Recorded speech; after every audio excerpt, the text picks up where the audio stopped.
Bon, c'est bon, j'ai l'indice. Et maintenant, je vais où? Eh oh, vous m'entendez? Eh oh.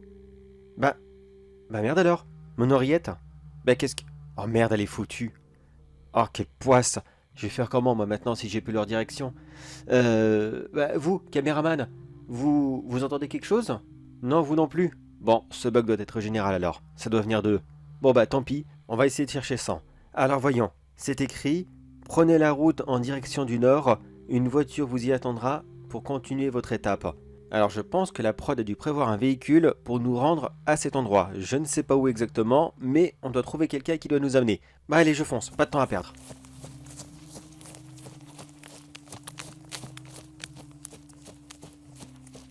Là, il y a une voiture, je vais voir. Monsieur? Monsieur? Pardon, excusez-moi de vous déranger, c'est pour la carte au trésor. Est-ce que c'est vous le véhicule qui doit m'amener quelque part? Oui, oui, c'est bien moi, il n'y a pas de souci. Montez, je vous y emmène. Ah merci, quelle chance. J'ai réussi à vous trouver sans les oreillettes car visiblement, il doit y avoir des problèmes avec la prod ou je ne sais pas quoi. Même le caméraman ne les entend plus. Ne vous inquiétez pas, ça arrive souvent. Mais par contre, je n'emmène que vous. Je n'ai pas la place pour le caméraman. Alors montez à l'arrière et on y sera très rapidement. Pas de place pour le caméraman. Mais d'habitude, il est toujours avec moi. Ne vous inquiétez pas, c'est tout à fait normal. Un autre vous attendra sur place et vous pourrez continuer l'aventure. Bon ben, très bien alors. Eh bien écoutez, moi je vous laisse là et puis... je vous dis à bientôt. Allez, à plus. C'est bon, vous pouvez démarrer. Dites-moi, nous avons un long trajet à faire car je ne sais vraiment, mais vraiment pas du tout où on va. Il y a un petit trajet, oui, mais ne vous inquiétez pas, vous êtes vraiment dans les temps, il n'y a pas de souci. Ce parcours était prévu dans votre temps et ça ne va pas vous pénaliser. Maintenant, asseyez-vous, détendez-vous un petit peu et soufflez donc. Vous n'arrêtez pas de courir depuis des heures et des heures. Ah, c'est vrai, vous avez raison. Une petite pause me fera le plus grand bien. Mais dites-moi, vous avez très certainement une caméra ou des micros dans votre voiture. Non, rien du tout. Cet endroit est une zone complètement off de l'émission. Vous pouvez vous détendre, dire tout ce que vous voulez, il n'y a pas de souci. Rien du tout du tout. Je peux dire tout ce que je veux, il n'y aura aucune répercussion.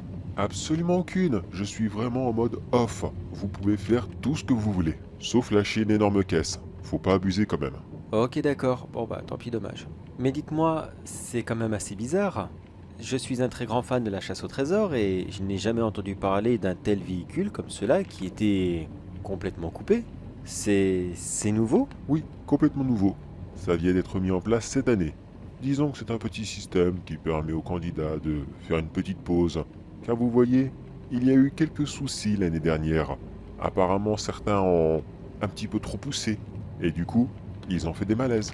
Des malaises carrément. Eh bien, c'est beaucoup plus chaud que je pensais la chasse au trésor. Oh, c'est pas le premier accident qui est arrivé. Vous avez jamais entendu parler de ce candidat qui s'est fait tomber une pierre sur la tête? Il a eu très mal. Et malheureusement, oui, ça peut arriver à tout le monde de faire des activités physiques beaucoup trop intenses par rapport à ce qu'il fait d'habitude. Le corps n'arrive pas à suivre et pouf, on tombe par terre comme une grosse merde. Ah oui, je vois ce que vous voulez dire. C'est vrai que c'est plus physique que ce que tout le monde pense. On n'arrête pas de dire à la télé, oui, il faut super bien se préparer pour faire koh ou d'autres émissions dans le genre. Mais mine que rien, celle-ci aussi, c'est assez costaud. Par contre, monsieur, je ne veux pas dire en mal, mais depuis tout à l'heure, vous dites la chasse au trésor. C'est la carte au trésor. De quoi? J'ai dit chasse? Et oui. Alors du coup, vu que je participe dedans, je dois vous rectifier. Ça doit faire je sais pas combien de temps que vous ne cessez de dire la mauvaise expression et qu'à mon avis, tous les spectateurs sont sûrement en train de s'arracher les oreilles. Oups, faute de phrase. Bon, c'est pas grave, je suis sûr qu'à la régie de toute façon, ils vont tout arranger. Ouf, alors tant mieux. Et dites-moi, ça fait longtemps que vous travaillez dans cette émission? Non, pas trop. Ça fait vraiment pas longtemps. Encore moins longtemps que vous ne pourriez imaginer même. Ah d'accord. Et ça va, c'est cool ou non le domaine de la télé, c'est vraiment emmerdant, comme tout le monde le fait penser? Mais écoutez, je vous répondrai quand j'aurai un peu plus d'expérience. Et surtout, quand j'aurai fini au moins une première journée de travail. Une première journée de travail? Ah ouais, en effet, ça fait vraiment, mais vraiment pas longtemps que vous bossez. Mais est-ce que vous pourriez me donner un petit indice sur là où est-ce qu'on se dirige? Vous savez, juste une petite indication, ou alors ne serait-ce qu'un petit avant-goût, juste pour que je puisse me préparer. Si vous avez le droit, bien sûr. Oui, bien sûr, c'est juste que vous n'avez pas posé la question depuis tout à l'heure. Eh bien, on se dirige vers une forêt. C'est ça, une forêt. Une forêt qui n'est pas très connue, mais pourtant qui est vraiment, vraiment magique et fantastique. Une forêt? Ah oh, ouais, c'est original. D'habitude, c'est plutôt dans des vieux bâtiments ou des choses comme ça que les trésors sont cachés, mais pourquoi pas? Remarquez, c'est vrai que dans une forêt, on peut cacher tellement de choses, et surtout tellement facilement. Ah ça, je peux vous garantir que c'est vrai. Et vous n'imaginez pas à quel point ça peut être vrai. Ah, je crois que vous ne me dites pas tout. Laissez-moi deviner. C'est vous qui avez caché le trésor final, c'est ça? Vous savez où ce qu'il est. On ne peut vraiment rien vous cacher. Oui, en effet, c'est moi. J'ai tout mis en place et je vous conduis pas exactement où ce que ça se trouve, mais au prochain indice. Ça sera à vous de le chercher. Mais hop, je ne dis pas plus. Oh, vous êtes sûr? Bon, je sais que c'est le jeu, mais oh, allez, s'il vous plaît, un tout petit indice. Promis, je le dirai pas, c'est promis. Allez, s'il vous plaît. Vous êtes un peu trop tricheur, monsieur. Non, désolé, vous ne le serez pas. Je vous le dirai peut-être lorsque nous serons arrivés sur place. Et vous, vous êtes un peu trop professionnel. Mais bon, d'accord, je n'en dis pas plus, je n'insiste pas plus longtemps, et je vais attendre tranquillement qu'on arrive là-bas.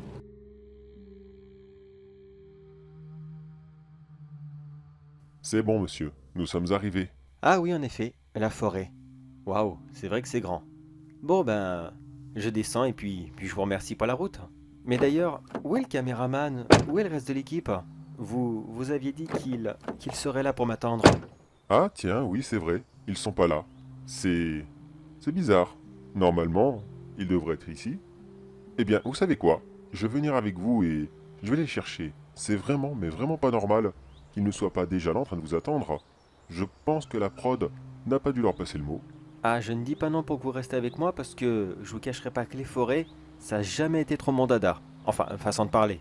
Je n'apprécie pas vraiment ça et à l'idée d'y rentrer tout seul, ça ne m'enchante pas vraiment. Je vous comprends. Allez, venez avec moi et allons chercher l'équipe technique. Et aussi le prochain indice.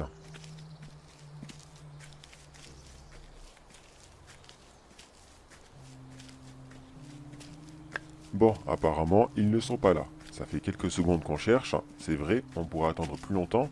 Mais on est assez pressé. L'émission tourne. Il faudrait pas non plus que ça dure 107 ans.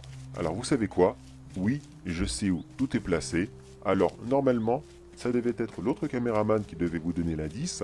Mais comme il n'est pas là, eh bien je vais le faire moi-même. Vraiment? Vous avez le droit de faire ça? Normalement non. Mais disons que l'émission tourne et je pense que la prod sera très très très heureuse à l'idée que je n'ai pas fait prendre de retard par rapport à autre chose. Eh bien, merci. Alors, c'est quoi cet indice? Écoutez bien. Au milieu de la forêt, une petite clairière sera dégagée.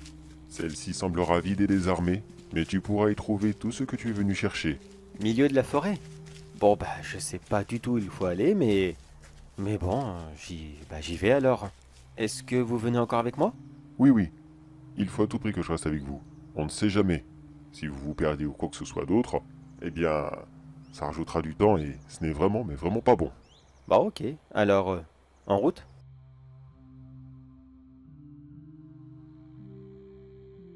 Vous êtes sûr que c'était vraiment par là? Il commence à faire nuit et je crois qu'on est perdu. Mais non, on n'est pas perdu. La forêt est juste un peu grande, c'est tout. Ne vous inquiétez pas. Toute votre progression sera coupée au montage, et le spectateur n'y verra que du feu. Et puis regardez, c'est beau la nature la nuit. On entend les petits oiseaux qui chantent, enfin, les petits hiboux, les grillons qui commencent à venir. Vous aimez ça la nature, n'est-ce pas? Vous aimez l'entendre chanter? Alors, tendez l'oreille et profitez. J'aime la nature, oui, mais j'aime aussi mon lit après une grosse journée. Bon, je vois que vous êtes un peu stressé. Laissez-moi vous raconter une histoire sur cette forêt. On dit d'elle qu'il y a très longtemps de cela, un vieil homme vivait tranquillement. Cette personne ne voulait aucun contact avec le monde extérieur, rien du tout, ni visite, ni le moindre dérangement. Mais malheureusement, le progrès avance et on ne l'arrête jamais, n'est-ce pas? Alors, très rapidement, cette personne s'est fait emmerder de plus en plus souvent par des gens qui voulaient commercialiser la forêt. D'après eux, on ne peut pas laisser des bois comme cela à la merci de Mère Nature. Elle ne peut pas se gérer toute seule. Vous comprenez, la nature est bien sûr complètement impotente. Elle ne sait pas le faire. Elle ne sait pas faire pousser un arbre, faire fleurir des fleurs, et j'en passe. Bien sûr que non, la nature n'a jamais été capable de le faire. Alors cette pauvre personne, qui se trouvait malheureusement sur une parcelle qui n'appartenait encore à personne, eh bien, il n'avait que deux options. Soit il l'achetait, soit il dégageait. Surtout que sa parcelle était en plein milieu de la forêt et qu'elle était recouverte d'arbres qui valaient extrêmement cher. Ne cherchez pas son nom de toute façon, il n'existe plus. Il a été surabusé, donc il n'y en a plus. Quand cette personne n'a pas eu le choix qu'il a dû partir de chez lui, il n'a pas quitté la forêt. Non, juste la parcelle. Juste là où tout le monde était focalisé. Tous les yeux des villages aux alentours étaient rivés dessus. Lui, il s'est reconstruit un petit coin, bien tranquille dans une autre partie de la forêt. Mais pourtant, il avait passé toute sa vie dans cet endroit, dans cette parcelle précisément. Sa femme et ses deux enfants, qui avaient malheureusement chopé une maladie incurable, étaient enterrés sous ces mêmes arbres. Et pour lui, c'était impensable de ne pas réussir à les récupérer. Il a bien sûr cherché quelques astuces. Comment faire pour réussir là où beaucoup ont échoué? La nature ne peut pas se protéger toute seule. C'est impossible. Alors, si même quelque chose de si puissant ne peut rien faire contre des gens avides d'argent, qu'est-ce qu'un pauvre vieil homme pourrait bien faire? Il a cherché et cherché pendant des années, et il a finalement trouvé. Car voyez-vous, ces arbres en question, eh bien, ils avaient une petite particularité. Ils n'étaient pas que rares et très très beaux. Ils avaient aussi un mauvais caractère. Très très mauvais caractère même. Ils étaient spéciaux. Ils étaient comme vivants, d'une certaine façon. Oui, tous les arbres sont vivants comme vous et moi, mais pas comme la nature. C'est assez compliqué. Disons qu'ils ont leur propre conscience et qu'ils sont capables de réagir de façon un peu excessive. Lorsqu'on les emmerde un peu, ceux-ci ne faisaient plus rien depuis des années, car ils étaient simplement au repos. Le vieil homme chercha donc une solution pour les réveiller et sortir de leur torpeur éternelle. Et comme je vous l'ai dit, il a réussi à en trouver une. Il faut simplement qu'il consomme du sang. Beaucoup, beaucoup de sang. Et figurez-vous que du sang, sur ce terrain, il y en avait. Rappelez-vous, cet homme a enterré sa femme et ses enfants. Ils étaient là, mais ils avaient malheureusement été mis en boîte. Et cela avait empêché les arbres de se nourrir. Alors pendant la nuit, cet homme est retourné dans la parcelle. Et il a fait la chose que personne sur Terre ne devrait faire. Personne. Croyez-moi que je ne le souhaite, même pas mon pire ennemi. Il a déterré sa famille, et il les a renterrés dans le même trou, mais sans cercueil, sachant que cette fois-ci, ils allaient être complètement dévorés par la forêt. Il est finalement retourné chez lui, et le lendemain, alors que les promoteurs arrivaient pour couper tous les arbres, ils ont été massacrés par ceux-ci. Ils ne s'y attendaient tellement pas, ça a été si rapide, mais très douloureux tout de même. Les arbres les ont attrapés et les ont écartelés vivants. Une véritable boucherie. Cela s'est passé il y a plusieurs siècles. Et maintenant, ces arbres, comme je vous l'ai dit, ont été coupés. Et il n'en reste plus aucun. Vous faisiez le lien entre votre trésor que vous cherchez et le trésor de cette forêt? Oui, enfin, je crois. En gros, je suis en train de rechercher quelque chose qui a beaucoup de valeur, alors qu'à la base, dans ce même endroit, il y avait déjà quelque chose qui avait énormément de valeur. Donc c'est un petit peu chercher le passé. C'est ça? J'ai tout bon? Je fais une chasse au passé? On va dire que c'est ça. Plus ou moins. Mais arrêtons de discuter car nous sommes arrivés. C'est là. Cool. Je vais pouvoir enfin trouver ce trésor et je vois qu'il n'y a toujours pas de caméra ni personne d'autre. Vous êtes sûr que je devrais y aller maintenant? Si c'est pas filmé, ça va servir à rien. Mais si, il y en a. C'est juste que vous ne les voyez pas. Là tout de suite, vous et moi, on est filmés. Il y a plein de caméras tout autour de nous. Ils filment toute la scène. Croyez-moi, vous pouvez y aller. Il n'y a aucun problème. Bon ben, j'y cours alors. Allez, à tout de suite.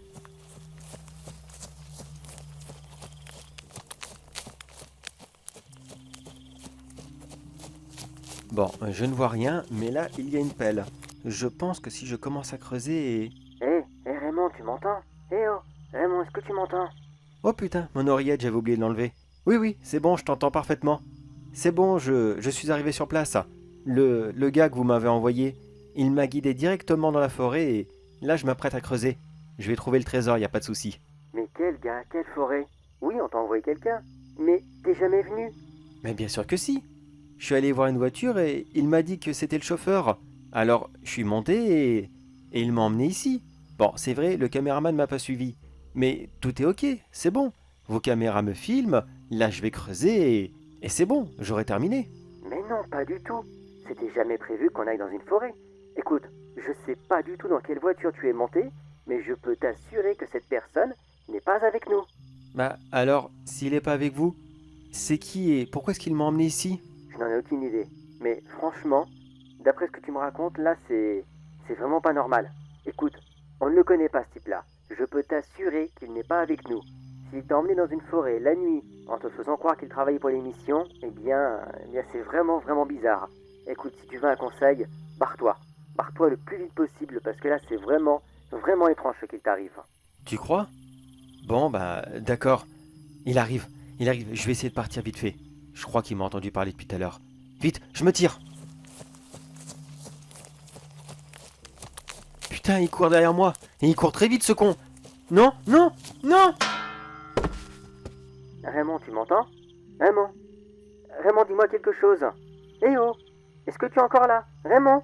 Désolé pour vous, mais votre ami Raymond n'est actuellement plus disponible. Il vient de se prendre un très gros coup de pelle sur la tête. Il se réveillera d'ici 2 ou 3 heures, mais il n'aura jamais le temps de le faire. Espèce de salaud. Laissez-le partir tout de suite. La police est en route, je vous préviens. Vous allez passer un très mauvais quart d'heure, espèce de espèce de sous-merde. Laissez-le partir tout de suite. Oh non, je suis désolé, mais j'ai besoin de lui. Vous voyez, il reste encore quelques arbres ici et là qui sont assez spéciaux dans cette forêt. Le pauvre. Je n'ai cessé de lui dire qu'ils étaient tous morts. Mais non, il en reste bien quelques-uns. Et ça fait des siècles qu'ils crient famine. Alors, ils doivent manger, vous ne croyez pas? Tout être vivant a besoin de se nourrir. Et ce soir, votre ami Raymond, c'est ça? Eh bien, il finira en compost pour les arbres. Mais vous êtes un malade. Un véritable malade. Laissez-le partir tout de suite. Sinon, je vous préviens. Eh bien, j'engage tous nos moyens et je vous jure qu'on vous retrouvera. Faites donc, faites donc. Ça fait des siècles que je suis prisonnier de cette forêt. Je peux sortir de temps en temps, mais pas très longtemps. Alors, si vous pouvez m'envoyer des gens pour continuer à la nourrir, ça sera encore mieux. Et dites-moi, vous faites partie de l'émission La carte au trésor, c'est ça? Vous présentez le patrimoine français et toutes ces légendes qui vont avec. Eh bien, c'est génial. Vous allez pouvoir en présenter une nouvelle. Une légende qui est assez hardcore, j'ai envie de dire. Une légende bien dégueulasse, bien horrible et cruelle, et qui pourtant existe bel et bien. Alors préparez-vous à ouvrir un nouveau chapitre dans votre émission. Le chapitre de l'horreur et de la mort. La mort, bien comme je les aime. Dégoulinante de sang, avide de tripes et de chair fraîche. Et surtout, qui se finit extrêmement mal pour tout le monde.